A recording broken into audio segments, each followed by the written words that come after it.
Bonjour et bienvenue dans Initiative Expat. Je suis Jérémy Michel et ensemble, nous allons mettre en lumière des expatriés engagés et leurs projets réalisés pour les Français de l'étranger. Initiative Expat, le podcast des expatriés engagés. Bonjour et bienvenue sur lesfrançais.press. Je vous propose de reparcourir le monde avec les meilleurs moments d'Initiative Expat, le podcast des expatriés engagés. Je vous retrouve bien évidemment à la rentrée pour continuer cette belle aventure. En attendant, passez de belles vacances et surtout, profitez bien de cette écoute. À très bientôt. Initiative Expat, le podcast des expatriés engagés. On part en direction des États-Unis pour ce nouvel épisode d'Initiative Expat et plus précisément à Washington à la rencontre de mon invitée Stéphanie Kemara-Uzaman. Bonjour. Bonjour, merci pour cette opportunité. Alors moi, ce que j'aime bien sur votre site internet, c'est que vous dites que vous chantez ensemble avec un accent français. Plus de 80 inscrits, tout le monde peut venir ou il faut déjà avoir une certaine pratique ou Alors, on fait une audition. Quand la personne manifeste son intérêt, on lui fait une audition pour être sûr qu'elle chante juste, qu'elle a suffisamment d'oreilles pour suivre les instructions musicales, mais c'est pas obligé de savoir lire le solfège. Moi-même, j'en fais partie de la chorale. J'ai pas été auditionnée parce que c'est moi qui l'ai créé. Oui. Mais je chante pas faux. Et donc, on n'est pas obligé d'avoir une formation musicale. Mais l'intérêt, c'est que on attire aussi bien des gens qui ont presque un niveau professionnel ou qui ont eu l'expérience de chorale plus professionnelle, plus rigoureuse, plus exigeante et qui nous rejoignent et qui, eux, en fait, s'ils sont américains, le challenge de faire des morceaux en français, la répétition est en français. On ne fait pas que des chansons en français, mais nos répétitions sont conduites en français. D'accord. Ça les force à écouter. J'ai une Américaine qui m'expliquait qu'elle avait beaucoup aimé l'expérience et que musicalement, ça l'avait aidé à évoluer parce qu'elle avait dû se mettre en situation d'écoute par rapport à ce qui se passe autour d'elle. Aujourd'hui, Initiative Expat pose ses valises en Suisse où vit et œuvre notre invitée du jour. Elle fait notamment rayonner la langue française et le chant choral à Zurich. Géraldine Marmier, bonjour. Bonjour Jérémy. Et le répertoire, il va sur les deux langues ou bien vous allez au-delà de l'allemand et du français ? Alors, essentiellement en français pour le chœur francophone et pour tous les projets avec les enfants et avec les échanges, on va encore faire de l'allemand. On fait aussi un petit peu d'anglais en fonction des projets. Également, on a déjà fait de l'italien, de l'espagnol. Et là, on va faire un petit peu de latin aussi dans le prochain projet qu'on va faire avec notre tandem germanophone Phonic Sang, où on va monter la Missa Tango au mois de mai.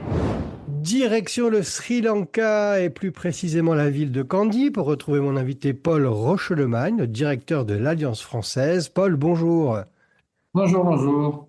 Merci d'avoir accepté notre invitation. Alors ensemble, on va parler du Sri Lanka, mais aussi de l'Alliance française que vous dirigez, et puis d'un de vos projets que vous avez développé avec le support du staff, qui, je le rappelle, veut dire le soutien au tissu associatif des Français à l'étranger.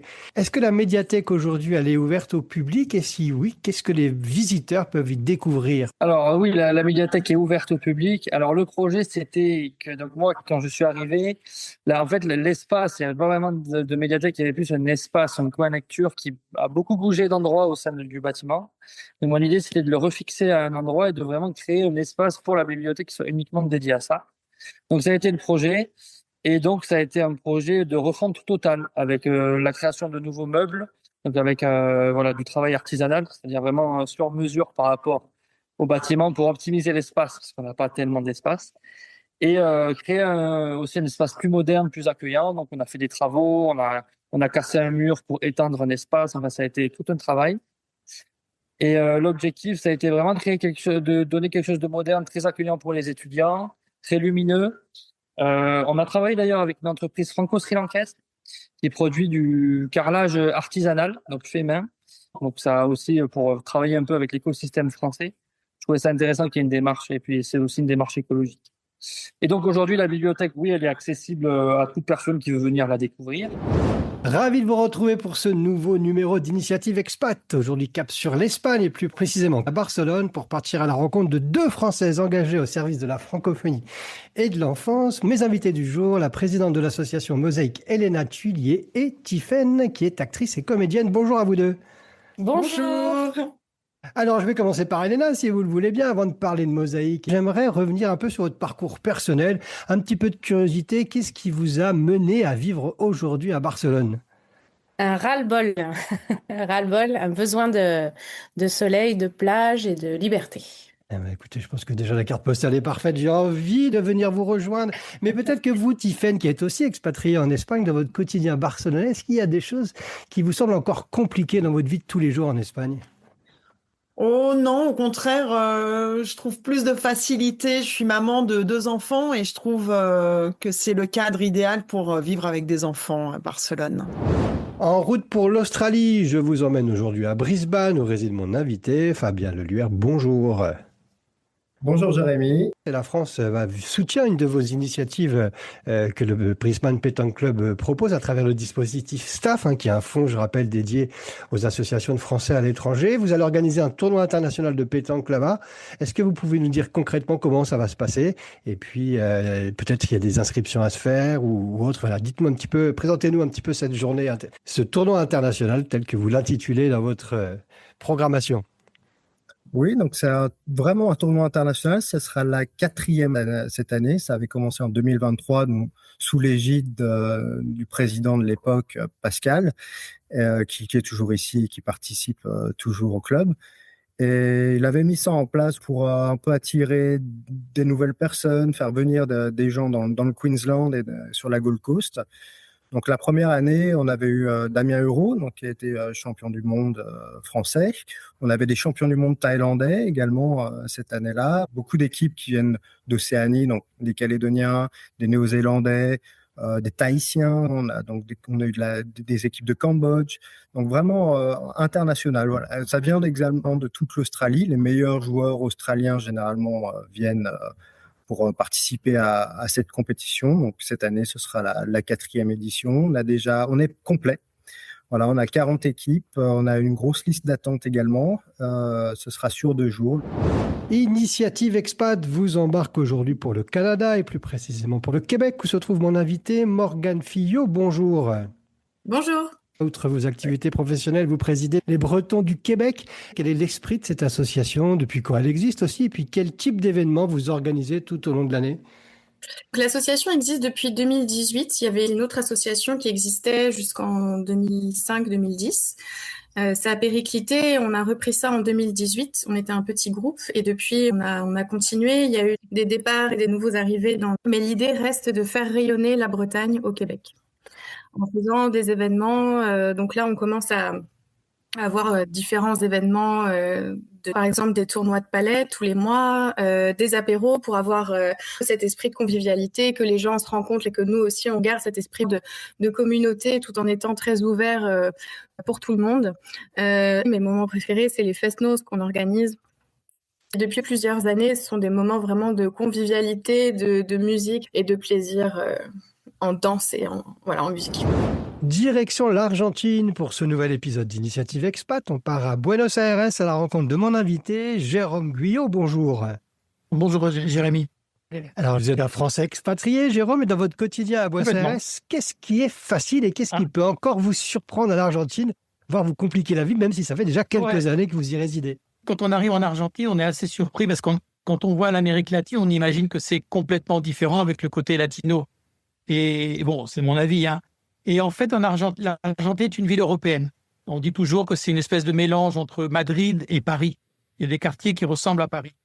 Donc, une ville européenne, donc a priori, on s'intègre rapidement. Mais en fait, le quotidien n'est pas si simple en Argentine. Il y a plein de choses qui sont de fonctionnement différents, plein de choses qui fonctionnent moins bien. Et donc, automatiquement, la surprise, elle vient après. On se dit, ah bah ouais, mais c'est peut-être pas si comme ça. Mais bon, sinon, la chaleur humaine, la gentillesse des Argentins fait que si on a envie de s'adapter, on s'adapte facilement. Direction de Canada pour ce nouvel épisode d'Initiative Expat. On part à Toronto à la rencontre de mon invité, Catherine Frelin. Bonjour.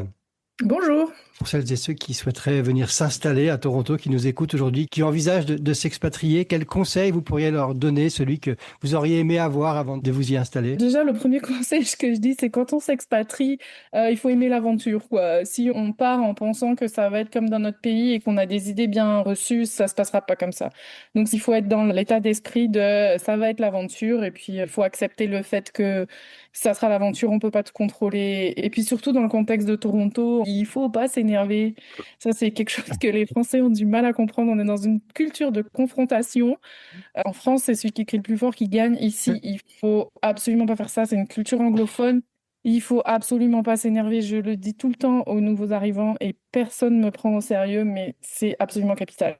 Il faut régler ses problèmes sans s'énerver, trouver des solutions, être proactif à l'anglaise, quoi.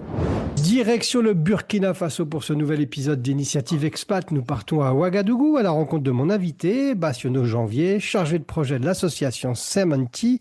Bonjour et merci d'être avec nous, Batiano. Bonjour, merci. Est-ce que le sujet de la santé mentale est facile à aborder au Burkina Faso ou ça reste tout de même encore un petit peu tabou? Ah oui, il faut dire que le sujet de la santé mentale, ça reste encore un sujet tabou. Pourquoi je dis ça? Parce qu'aujourd'hui, quand quelqu'un ne va pas bien, là, déjà dans notre contexte, on va dire que bon, voilà, par exemple, un garçon, il ne pleure pas. Voilà, quelle que soit la difficulté à laquelle tu es confronté, voilà, on doit tenir. Même quand ça ne va pas, il faut pas qu'on fasse savoir à l'entourage que ça ne va pas.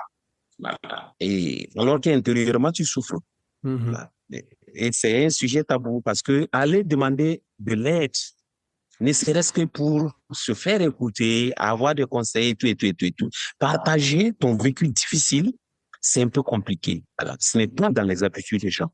Le sujet de la santé mentale, quand vous dites que, par exemple, vous partez voir un psychologue, du coup, l'entourage pense que c'est comme si vous faites une folie. Heureusement, vous, avec Voilà. l'association Samenti, vous êtes là pour accueillir ces gens, les écouter et les aider.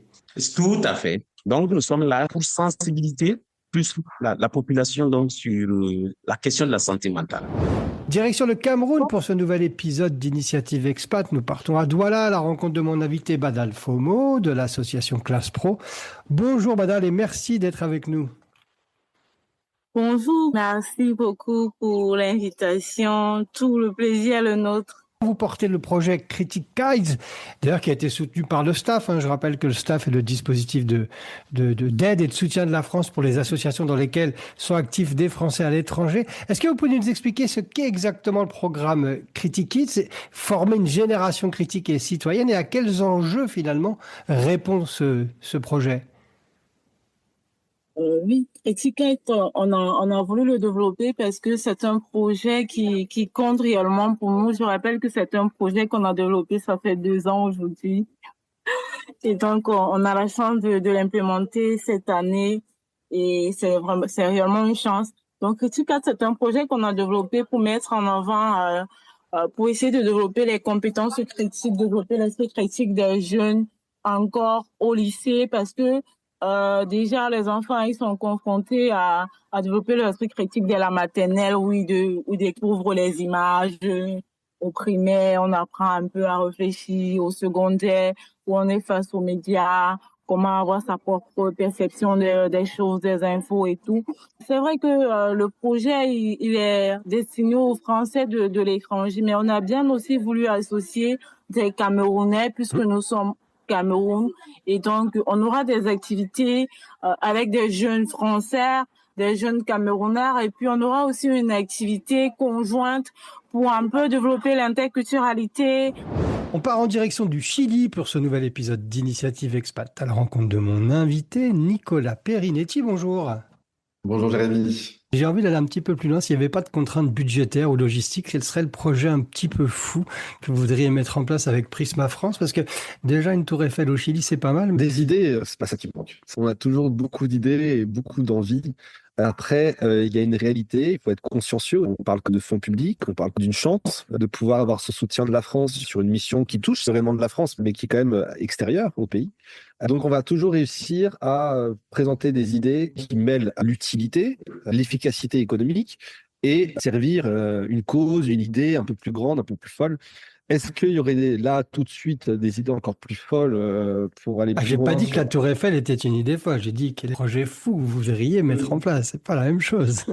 Ah, mais vous parlez dans le futur, hein, c'est ça? Oui. Dans le futur.